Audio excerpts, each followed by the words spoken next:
रचना चलाओ।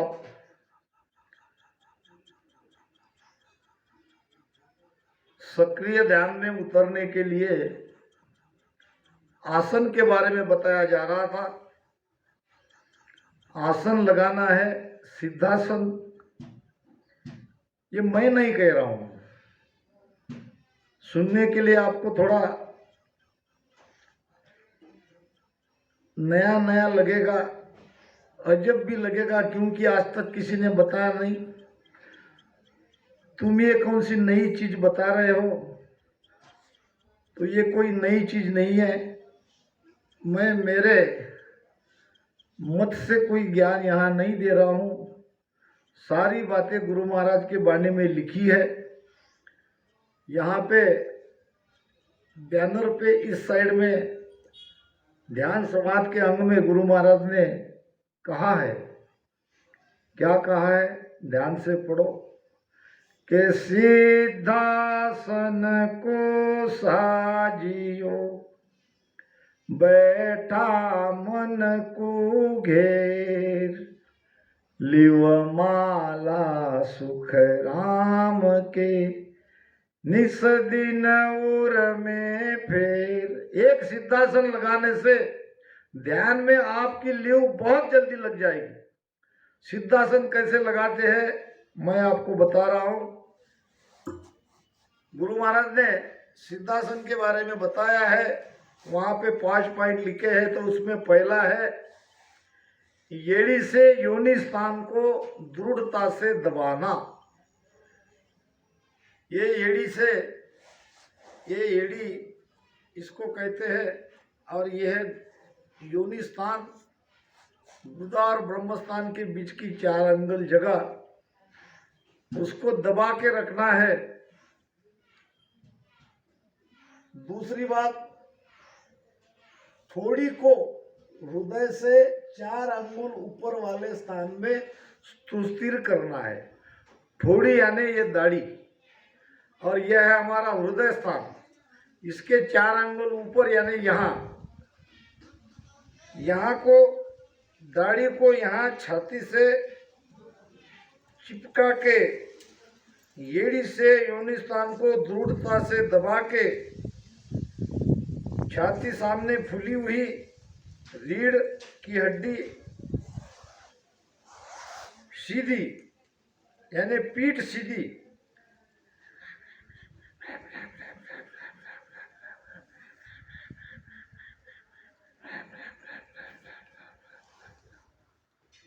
सारा काम आपका ये सिद्धासन कर देगा। जिसको ध्यान में अभी कुछ नहीं मिला है वो इस प्रकार से करके देख ले। हमने तो क्या इसके लिए रखा है। अब कोई आए कोई नहीं आए उनकी मर्जी, क्योंकि कहना बहुत हो गया, अब प्रैक्टिकल में उतरना है। और जो ये आप सभी के सहयोग से, संपूर्ण मेरे भारत के रामसनी भाई बहनों के सहयोग से ये रामधारा बना है। आप ही ने सहयोग भेजा है और आप ही के सहयोग से इतना विशाल रामधारा ये बन के तैयार हुआ है। यहाँ उस तरफ ध्यान का स्पेशल हॉल बना है, बीच में सत्संग हॉल है, बाजू में रसोई घर है,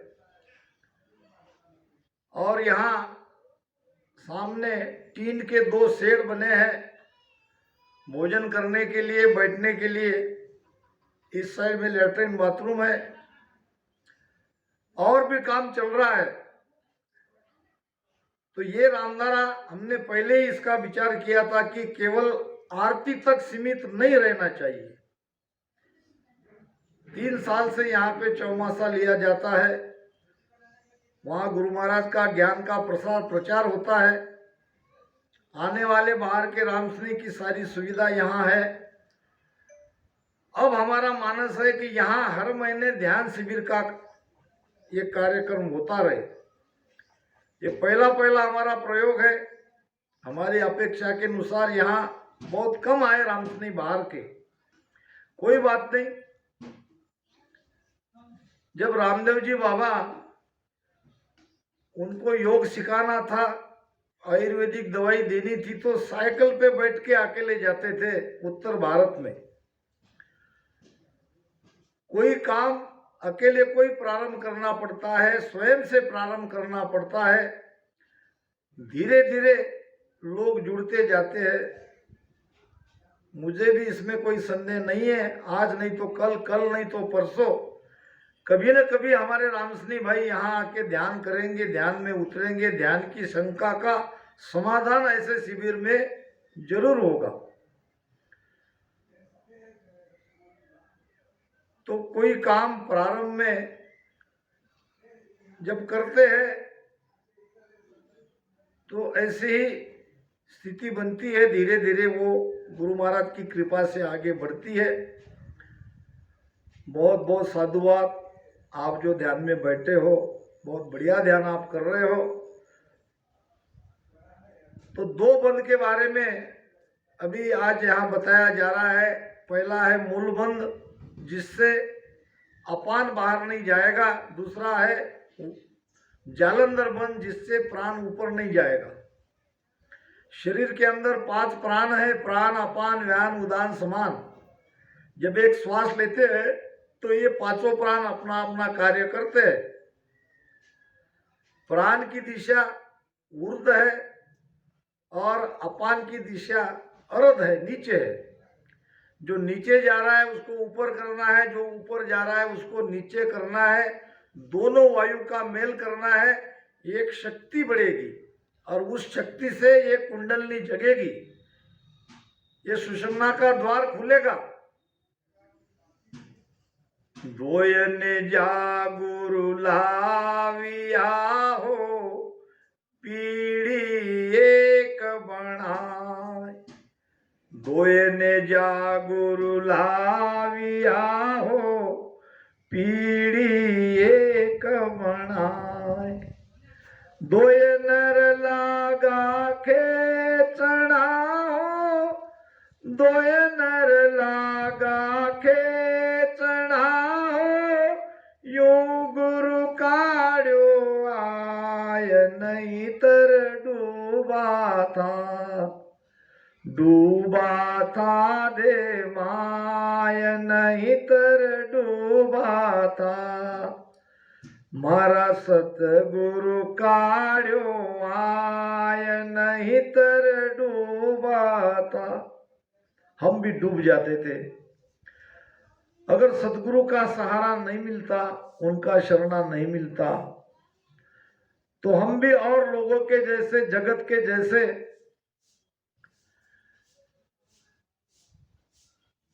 खाते थे, पीते थे और मरते थे। हम ये भवसागर से बाहर निकलने की कोशिश कर रहे हैं, वो निकलने का उपाय कर रहे हैं। सदगुरु ही हमें इस भवसागर से बाहर निकालने वाले हैं। ये काम, क्रोध, लोभ, मोह, अहंकार, यही तो भवसागर है।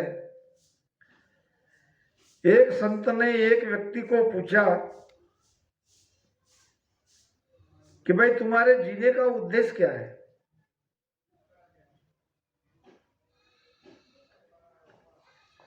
और तुम रोज ये 2 टाइम भोजन करते हो, ये भोजन क्यों करते हो? उसने कहा जीने के लिए। फिर जीते क्यों हो? तो उसने कहा भोजन करने के लिए। क्या भोजन करने के लिए ही जीना है? भोजन करने के लिए जीना ये तो मृत्यु की तरफ ले जाएगा।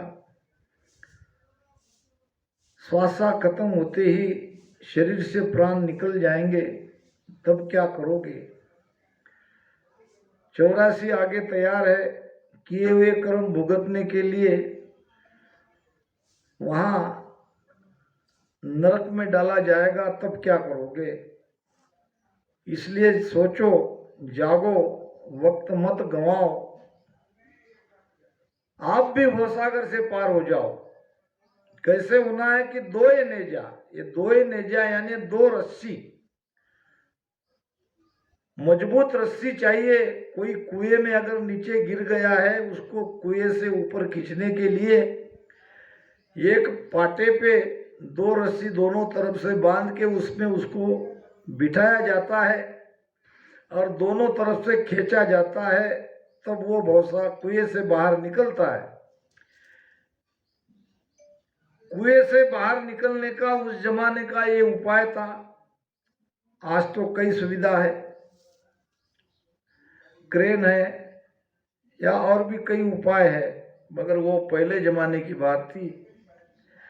इसी प्रकार भवसागर रूपी कुएं में हम गिरे हुए हैं और हमको कुएं से बाहर निकालना है।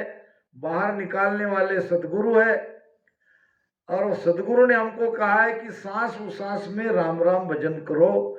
ये है 2 नेजा 2 रस्सा। सांस उसास में भजन करने के बाद आपको प्राण और अपान रूपी 2 मजबूत आधार, मजबूत रस्सी मिलेगी। अब दोनों जब एक हो जाएगा, कैसे एक होता है? ये 2 बंद लगाने से। मूल बंद से अपान ऊपर की तरफ जाएगा, जो कि नीचे जाना उसका स्वभाव है, और जालंधर बंद से प्राण जो ऊपर जाता है, जो कि उसका स्वभाव है, वो नीचे जाएगा। ये जालंधर बंद लगाना है। नीचे मैंने एड़ी से योनि स्थान को दबाया है। मूल बंद और जालंधर बंद लगा के मैं ये राम राम कर रहा हूं।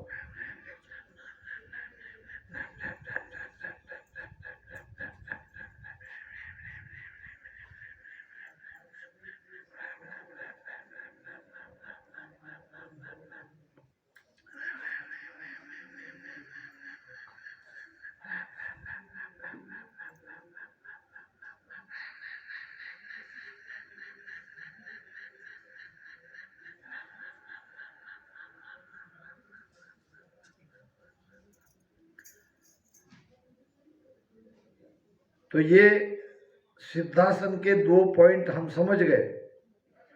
तीसरा पॉइंट बहुत महत्वपूर्ण है। स्थानु यानी काष्ठ, काष्ठ यानी लकड़ा, लकड़े के समान सीधा करड़ा होकर बैठना, यानी ध्यान में बिल्कुल लकड़े के जैसा बैठना है, सीधा बैठना है। हालचाल बिल्कुल नहीं होनी चाहिए। लकड़ा कभी हिलता नहीं, उसको गाड़ दिया तो वो वैसे ही खड़ा रहता है। वैसे आपको ध्यान में बैठना है। नीचे आपने एड़ी से योनि स्थान को दबाया है और दाढ़ी को छाती से 4 उंगल ऊपर यहाँ पे स्थिर करना है और शरीर को हिलने नहीं देना है।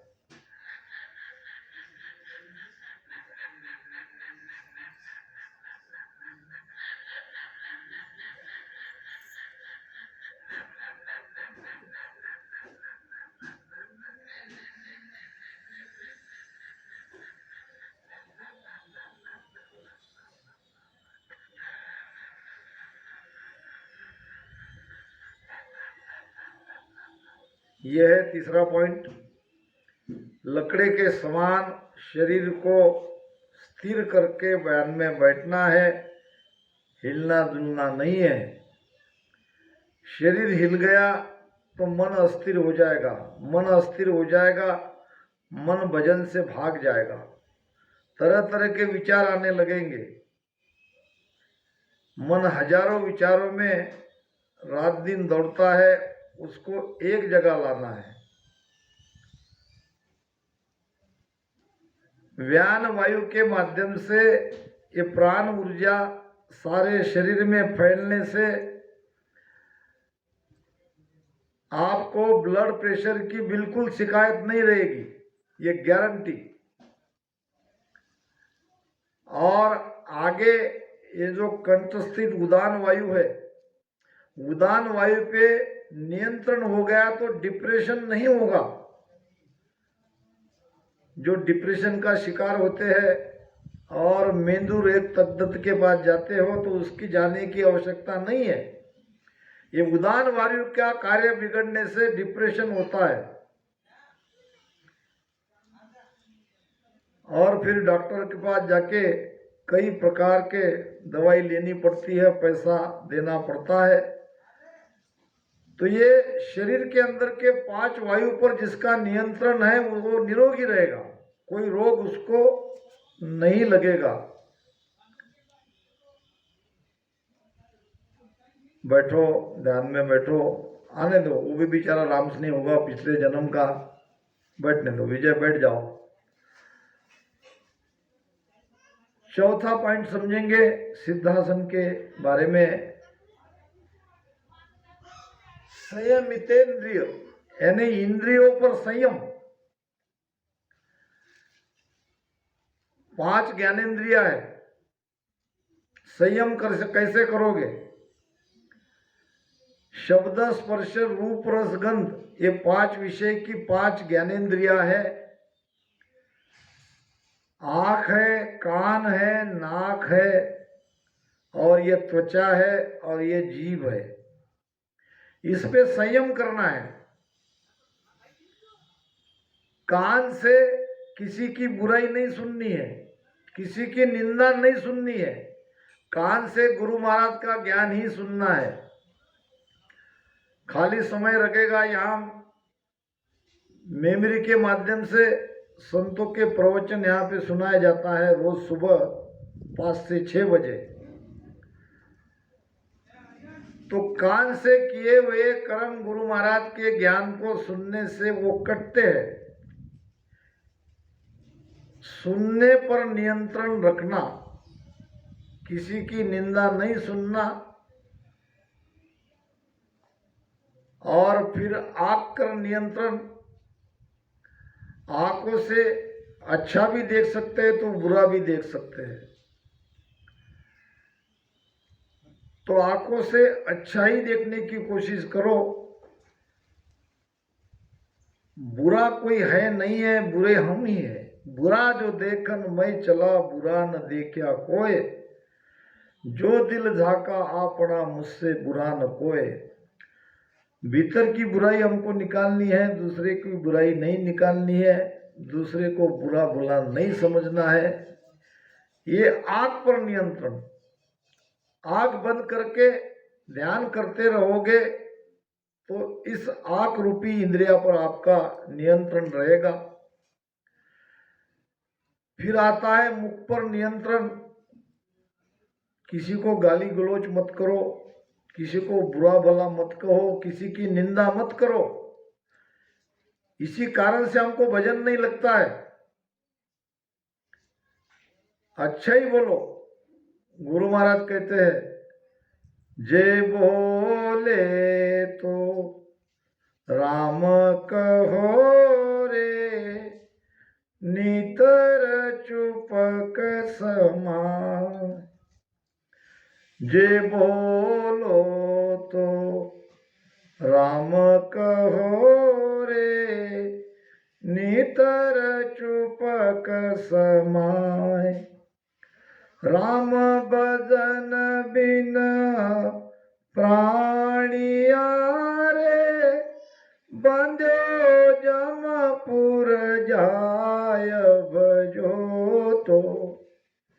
राम भजी जो रे, हरि बिन दूरत जी जो रे। रसना पर नियंत्रण करो। किसी की निंदा मत करो, किसी को गाली मत दो, किसी के बारे में बुरा भी मत सुनो। ये जीभ पर नियंत्रण करना है। कबीर साहब कहते हैं, दंत कहे सुन जीभ सु, हम 32 तुम अकेली गाय। हे जीभ, हम तो 32 है और तुम अकेली हो। एक बार चाब जाऊं तो फिरियादी कहाँ जाए। अगर तुमको दांतों में हम दबा लेते हैं तो तुम कहाँ जाओगी। जीभ कहती है दांत को, जीभ कहे सुन दंत को, तुम 32 मैं अकेली माया।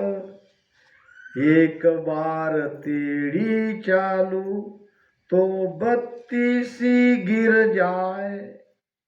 जीभ कहती है दांतों को कि आप 32 हो, मैं अकेली हूं, और अकेली ताकत भी क्या है, मगर एक बार मैं टेढ़ी चलती हूं, यानी किसी को गाली गलौज करती हूं, जीभ से किसी का बुरा भला हम कहते हैं, तो ये 32 गिरने में समय नहीं लगेगा। अगला मारेगा, अगर मार मुख पे लग गया तो दांत गिर जाएंगे। तो जीभ पर नियंत्रण करो। ये छोटी छोटी बातें हैं जो ध्यान में शिविर में सिखाई जाती है। फिर आता है त्वचा, स्पर्श सुख। काम पर नियंत्रण करना है, यानी इंद्रियों पर संयम करना है। संयमेतिरे इंद्रिया पर संयंत्रण, अर्थात इंद्रियों को दमन करना। और पांचवी बात है, नेत्रों को अचल दृष्टि से भ्रुगुटी के मध्य में लगाना। आंख मीच के भी यहाँ भ्रुगुटी में आप ध्यान को लगा सकते हो। ये है सिद्धासन के 5 प्रकार। तो आज हमने आसन सिद्धि के बारे में ही ज्यादा जोर दिया। अगले सत्र में आगे गहरे ध्यान में कैसे उतरते हैं इसके बारे में बताया जाएगा। तो जो पीछे से आए हैं वो कृपया बैठ जाए, वहीं से बानी महाराज को प्रणाम करें।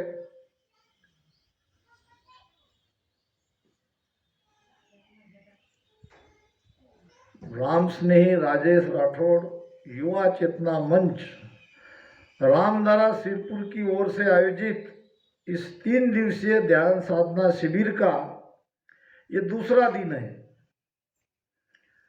अनपेक्षित कल पहले दिन हमको प्रतिसाद मिला। रामस्नेही भी यहाँ ध्यान में बैठे थे और गांव के कुछ नवयुवक भी यहाँ ध्यान में बैठे थे। उम्मीद से ज़्यादा रिस्पांस मिला। अब आज तो काफ़ी रामस्नेही यहाँ आके बैठे हैं। जो ध्यान में बैठे हैं उन सभी को साधुवाद।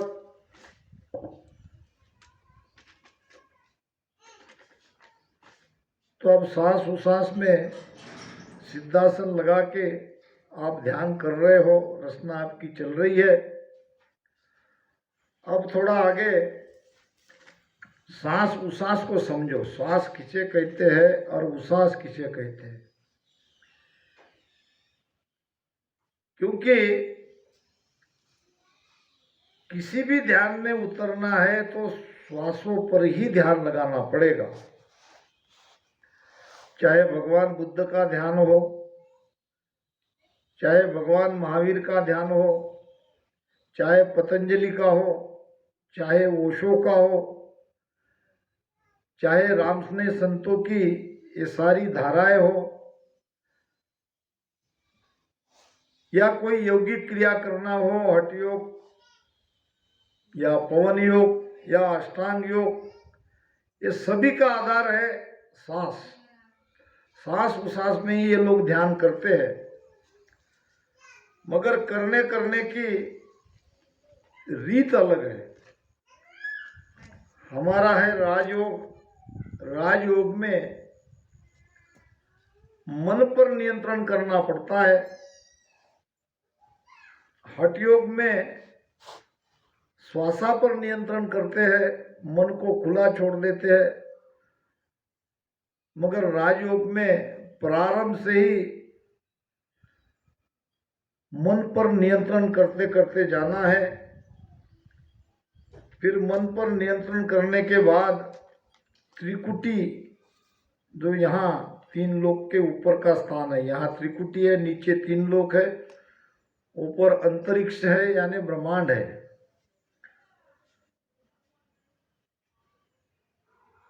तो ये श्वासा पे हमको ध्यान लगाना है। श्वास क्या है?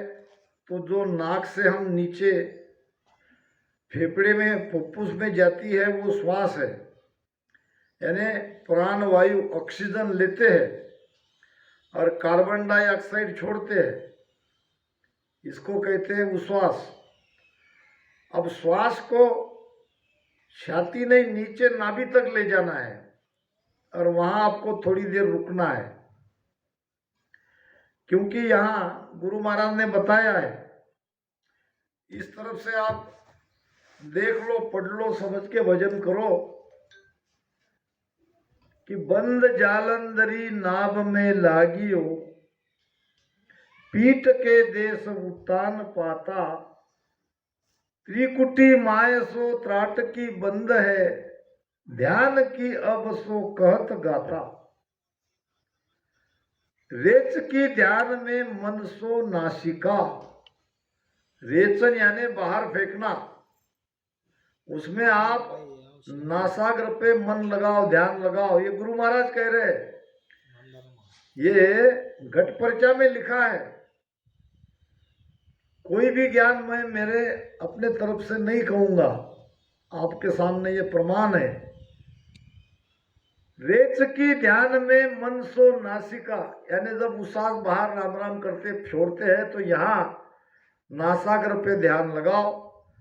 पूर की ध्यान में चक्क बीचा, जब श्वासा भीतर लेते हो राम राम करते करते तो यहाँ दोनों आंख के बीच में ध्यान लगाओ।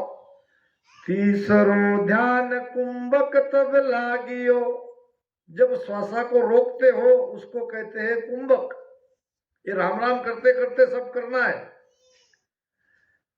रेच की ध्यान में मन सो नासिका, पूर की ध्यान में चक्क बीचा, तीसरो ध्यान कुंभक तब लागियो, प्राण सो जाय सुरग ऊंचा। जब कुंभक करोगे तब प्राण पीछम से पलटेगा। ये रीढ़ की हड्डी में 21 घाटियां, इसको स्वर्ग कहा है। 21 घाटी के ऊपर आपकी चेतना, आपका प्राण ऊपर जाएगा जब आप इस तरह से ध्यान में बैठोगे। तो तीसरो ध्यान कुंभक तब लागियो, कुंभक यानी श्वास को रोकना। लेते छोड़ते श्वास को कुछ देर के लिए राम राम करते करते रोको। ये गुरु महाराज कह रहे हैं, घट पर्चा में कह रहे हैं, ये देखता यहां लिखा है।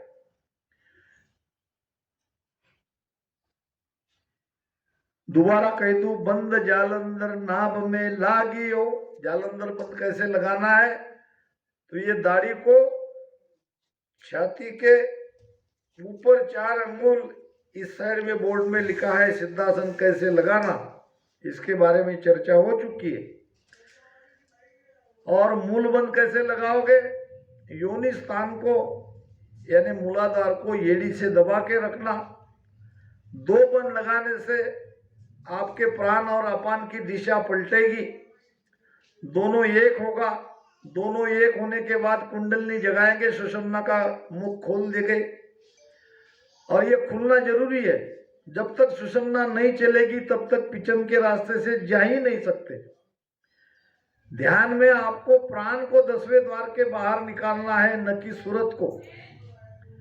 सूरत से आप 10वें द्वार के बाहर समझ लिए, ये कोई ध्यान नहीं है। वो सुरती अंदर भी आ सकती है।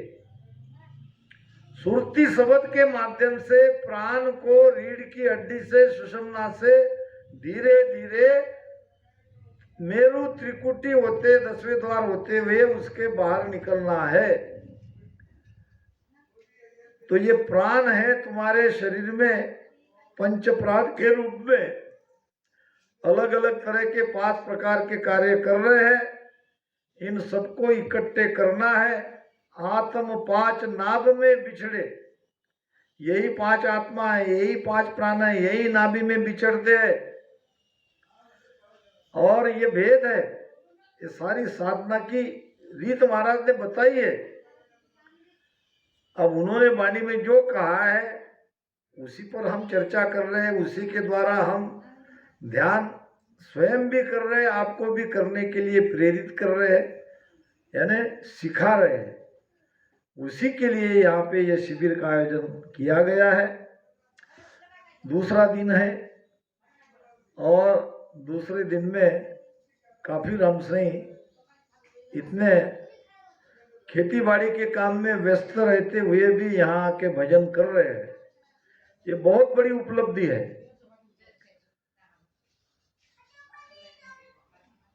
सत्संग तो होती ही रहती है, होती ही रहेगी, मगर कहीं न कहीं ध्यान की जो कमियां हैं, अगर कहीं है तो वो दूर करने का प्रयास ऐसे शिविरों के माध्यम से किया जाता है। मैं धन्यवाद दूंगा, साधुवाद दूंगा हमारे रामधारा सिरपुर के सभी रामस्नेही को कि जैसे उन्होंने सत्संग का कार्य तन मन धन से पूरा किया, अब ये ध्यान शिविर में भी वो अपना संपूर्ण तन मन धन यहाँ समर्पित कर रहे हैं, ध्यान में भी बैठ रहे हैं, ये बहुत बड़ी बात है। बंद जालंधर नाभ में लागियो, यहाँ तीसरा बंद लगा है, जालंधर बंद। जालंधर बंद लगाने का तरीका भी मैंने बताया पहले वीडियो में, अब भी बता रहा हूँ। दाढ़ी को छाती से लगाओ, ये जालंधर बंद। बड़ी आसानी से आपका ऊपर जाने वाला प्राण यहाँ नीचे जाएगा, क्योंकि यहाँ उसको रोक दिया है। और नीचे सिद्धासन जो लगाया है, येड़ी से योनि स्थान को जो बंद किया है, उसके द्वारा अपान नीचे नहीं जाएगा, वो ऊपर आएगा। जालंधर बंद से प्राण नीचे आएगा, दोनों नाभि में इकट्ठा होंगे, एक ताकत लगेगी और इससे आपकी सुषुम्ना खुलेगी। जिसकी सुषुम्ना पहले से खुली हुई है, उसमें से ये पवन ऊपर जाएगा, ये प्राण ऊपर जाएगा, ये चेतना शक्ति ऊपर जाएगी। ये प्राण को ही 10वें द्वार के बाहर निकालना है, न कि सुरती को। हम क्या करते हैं कि मेरा ध्यान यहाँ 10वें द्वार में है, किसके द्वारा? तो सुरती के द्वारा। अब मैं 10वें द्वार के बाहर निकल गया हूँ, किसके द्वारा? तो सुरती के द्वारा। आपका प्राण निकला क्या? 9 द्वार से जाने वाला प्राण ही है, न कि सुरती। जो 9 द्वार से निकल रहा है उसको 10वें द्वार के बाहर निकालना है। ये एक साधना है, ये एक रीत है, ये एक क्रिया है। और सारा वेद गुरु महाराज ने वाणी में बताया है। बंद जालंधर नाभ में लागियो, पीठ के देश उतान पाता।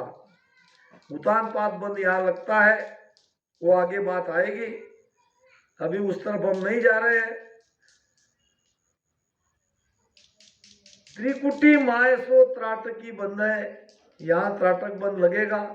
ध्यान की अब सो कहत गाथा, महाराज कहते हैं कि मैं आपको ध्यान का सारा भेद बड़ी गहराई से समझा रहा हूं कि रेच की ध्यान में मनसु नासिका, रेचन करते हैं, श्वासा को बाहर फेंकते हैं, तो वहां नासाग्र पे मन लगा के देखो, यही देखो लगा के। पूर्व की ध्यान में चक बीचा, जब ध्यान नीचे जाता है, श्वासा नीचे जाती है, उसको नाभि तक ले जाओ।